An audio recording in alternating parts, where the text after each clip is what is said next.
it came from a real sort of frustration. I've been working in the D&I world for a while, and I was just really irritated with the separation of D&I and organisational life, really. And so for me it was super important to create a model that really integrated both high-performing teams, which I've done a lot of work with high-performing teams and how to build high-performing teams, but rather than have inclusion as a separate thing, in fact, let me show you the next slide.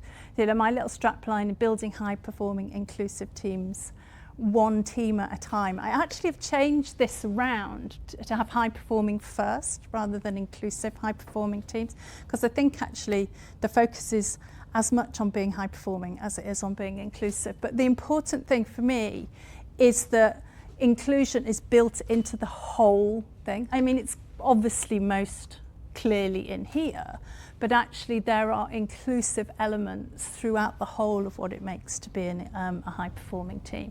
It's come out of my brain, it's come from a lot of different models that I've worked with about building high-performing teams, but it's also got elements of things like growth mindset in there, it's got elements of things like psychological safety, it's got intellectual humility in there, which is something that I'm really passionate about because I think it often gets in the way of people really, that sort of collective intelligence, because people get too caught up and too attached to their own ideas.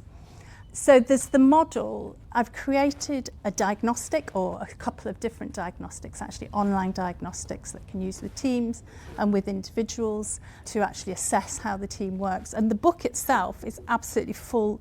It's got exercises, there's downloadable exercises that you actually, so it's designed so that you don't need a facilitator, shock horror, that you actually can pick it up and use it for yourself. And then there's a whole section at the back which is about how do you do the building the organisation one team at a time, and covers things like evaluation and bit of change management, that kind of thing.